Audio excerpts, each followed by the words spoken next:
பகவத்கீதை 6ஆம் அத்தியாயம் தியான யோகம் 6:24, 25, 26 அப்படி பார்க்கலாம். சங்கல்ப பிரபவான் காமான் யக்வா சர்வான் அசேஷதக மனசா ஏவ இந்திரிய கிராமம் வி நியமிய சமர்த்ததா அட்டே கணை கணைகி உபரமே பூபரமே புத்தியா திருதி கிரகீதயா ஆத்ம சம்ஸ்தம் மன கிருத்வா ந கிஞ்சித் அபிசிந்தயேத் யதோபேத நிச்சரதி மனசஞ்சலம் அஸ்திரம் ததக ததக நியம்ய ஏதத் ஆத்மனி ஏவ வசம் நயேத். மாறாத உறுதி நம்பிக்கையோடு உரிமை உணர்வின் ஆசைகளை அறவே விட்டு புலன்களை அடக்க வேண்டும். உறுதியுடன் மனதை ஆழ்நிலையில் வேறெதையும் சிந்திக்காமல் பரமாத்மாவில் நிறுத்த வேண்டும். இது 24வது பதத்துக்கான அர்த்தம். விருப்பங்கள் பல இருக்கலாம், இப்படியெல்லாம் இருக்கணும், இப்படி இருக்கக்கூடாதுங்கிற பல நினைப்புகள் மனசுல வந்துகிட்டு இருக்கும். அப்படி தீர்மானிச்சிருந்தா அது சங்கல்பமா இருக்கும். அது அனைத்துக்கும் காரணமா இருக்கிற அதாவது அது என்ன செய்யும்னா, ஒரு விதையாட்டம் ஆழ் மனதுல இருந்து விதையில இருந்து ஒரு காடு உண்டாகிற மாதிரி சங்கல்பத்தால பல எண்ணங்கள் அப்படி பறந்து விருத்தியாயிட்டே இருக்கும்.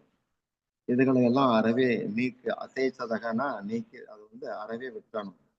புலனுகர் விஷயங்களில் மனம் போகும்போது சிந்தனைகள் வளரும். மேலும் மரியாதை, பொறாமை, சுகவாழ்வு பற்றிய கவர்ச்சியும் ஏற்படும்.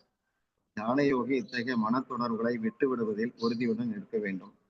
எண்ணங்கள் பிம்பங்கள் போல கருதப்படுகிறது. பிம்பம் பிடிபடாது.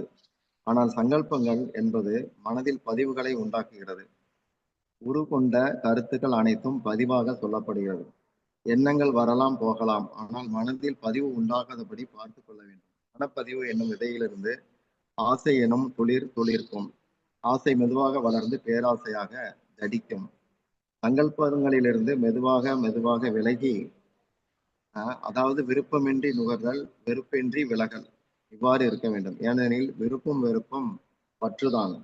இதயவாசியான பரமாத்மாவை அடைதல் என்பதில் மனதின் பங்கு யாதென்றால் சம்சாரத்திலிருந்து தொடர்பு நீங்கியபடி அவரை தியானிப்பது மட்டுமே நம்முடைய பங்கு. அடுத்து ஆத்ம தளத்துக்கு வர முடியும். மனம் ஜடமானது, அதை கொண்டு பரமாத்மாவை பிடிக்க முடியாது. அவர் ஜடத்துக்கு அப்பாற்பட்டவர். பரமாத்மாவை கொண்டுதான் மனதுக்கு ஆற்றல் வருகிறது. சூரியனிலிருந்து ஒளி உண்டாகிறது. ஒளியை கொண்டு சூரியனை பார்க்க முடியாது. அத்தனை ஒளிகளும் சூரியனிலிருந்து தான் கிடைக்கிறது. அதுபோல அத்தனை மன செயல்பாடுகளும் செயலற்ற நிலையும் கூட பரமாத்மாவால் தான் நம்முடைய உள்ளத்தில் உண்டாகிறது. நடுக்கடலில் இருப்பவன் எங்கு பார்த்தாலும் நீர் நிறைந்து இருப்பதை காண்கிறான், வேறொன்றும் இல்லை. அதுபோல தியான யோகி பக்குவம் பெற்ற பின் எங்கும் எதிலும் பரமாத்மாவின் இருப்பை மட்டுமே காண்கிறான். அவசரப்படாமல் சாதனை செய்ய வேண்டும். மெதுவான சீரிய முயற்சி தியானமாக மாறும். சலனம் இல்லாத போது தண்ணீரில் இருக்கும் அழுக்கு கீழே போய் விடுகிறது. அதுபோல சலனமற்று தியானிக்கும் போது மன விகாரங்களும் அடங்கி விடுகிறது. நான் என்பது கரையும், எனது நீங்கும். அகங்காரமற்ற ஸ்வயம் அதாவது இருப்பின் அனுபவம் எப்போதுதான் உண்டாகும். அறிவும் ஆசையும் வெவ்வேறு விஷயங்கள். ஒருவரிடம் இருந்து அறிவை கொண்டு அவர் மதிக்கப்படலாம், ஒருவரது அறிவு மதிக்கப்படலாம். ஆனால் ஆசை அகன்றால் மட்டுமே அது முறையானது, பிரயோஜனம் இருக்கும். ஊசி போல பல புல் செடிகள் உண்டு, ஆனால் அவைகளை ஊசியாக பயன்படுத்த முடியாது. அதுபோல ஆசை கொண்டவனுடைய அறிவு உலகுக்கு பயன்படாது. ஹரி குரு வைஷ்ணவ சேவை எனும் பிடிப்போடு வாழ்ந்தால் தியானம் முயற்சி இல்லாமலேயே கைகூடும். எந்த நல்ல முயற்சிக்கும் கர்ம வினை பயன் சூழலாக அமையும். அது தடை தரலாம் அல்லது முன்னேற்றம் தரலாம், அது முக்கியமல்ல. ஆனால் பகவானை விரும்பி செயல்பட்டால் நிச்சயமாக நீங்கள் விடுபட தடைகள் இருக்காது.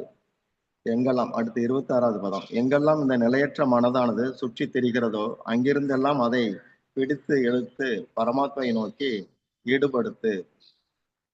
விளக்கம். மனம் குரங்குக்கு ஒப்பிடப்படும். அது நிலையற்றது.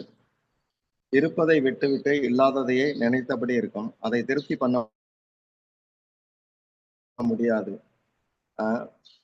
மனதை வசப்படுத்துதல் கிருஷ்ண சிந்தனையில் எளிது. பகவானை நோக்கி அதை திருப்ப வேண்டும். எந்த காரணத்தால் மனம் ஓடியதோ அந்த காரணத்தை தேடி கண்டுபிடிக்க வேண்டும். ஒரு சாதகன் உலக செயல்களில் ஈடுபடும் போது இறைவன் நினைப்பு இருக்கும். ஆனால் நாம ஜெபம் செய்யும் போது உலக நினைப்பு மனதில் ஆட்டம் போடுகிறது. இதனால் சாதகனுக்கு தடுமாற்றம் வரும். இதற்கு காரணம் ஆன்மீக செயல்களின் போது மனதிலான குப்பைகள் வெளியேறும். வீட்டை பெருக்கும் பொழுது யாரும் அருகில் நிற்க முடியாது. குப்பைகளை சுவாசிக்க நேரிடும்.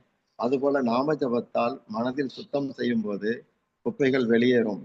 நான் பகவானுக்கானவன், என் சரீரம் பகவானுடைய பொருள் என வலிய சிந்தித்து வந்தால் மன தடுமாற்றம் குறைந்துவிடும்.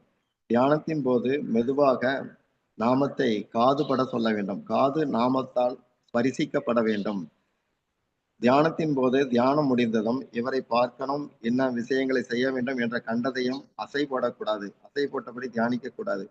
அத்தனையும் விட்டுவிட்டு தியானிக்க வேண்டும் என்பதால் அச்சேசதக எனும் பதத்தை கிருஷ்ணர் கூறுகிறார். தியான பயிற்சியின் ஆரம்பத்தில் இமைகளை அடிக்கடி மூடி திறந்தால் காட்சிகள் வெட்டுப்படும். இதனால் ஆழ்மனதில் சங்கல்பங்களும் வெட்டுப்படும். மூச்சு பயிற்சிகளும் தியானத்துக்கு உதவும். நியமிய ஆத்மனி ஏவ, நன்றாக மனதை அடக்கி கொண்டு வா என பயிற்சி செய்ய கட்டளையிடுகிறார்.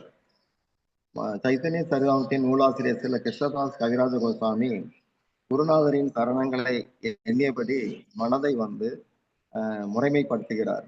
அவர் எதை எழுதினாலும் பஞ்ச தத்துவமான பஜ ஸ்ரீ கிருஷ்ண சைதன்யா, பிரபு நித்யானந்தா, ஸ்ரீ அத்வைதா கதாதர, ஸ்ரீவாஸ் பண்டிட் இவங்களை எல்லாம் வணங்கி அவங்க ஆசிகளை பிரார்த்திக்கிறார். அதனாலதான் எந்த நிகழ்வின் போதும் நாமளும் அதை உச்சரிக்கிறோம். இதுல என்னன்னா, அவர் பாடுற போது ஊமையால பேச முடியும், குருடன் பார்க்க முடியும், முடவன் மலையை தாண்ட முடியும் அப்படிங்கிற அர்த்தத்துல சில கருத்துக்கள் எல்லாம் கொடுக்கிறார். எல்லாமே கிருஷ்ணரை மையமா கொண்டு வாழும்போது மட்டும் சாத்தியம். அதுல தியானம் இருக்கு, ஞானம் இருக்கு, பக்திக்குள்ள இதெல்லாம் அடங்கி இருக்கு அப்படிங்கிற மாதிரி பகவான் கொடுக்கிறார். ஹரே கிருஷ்ணா.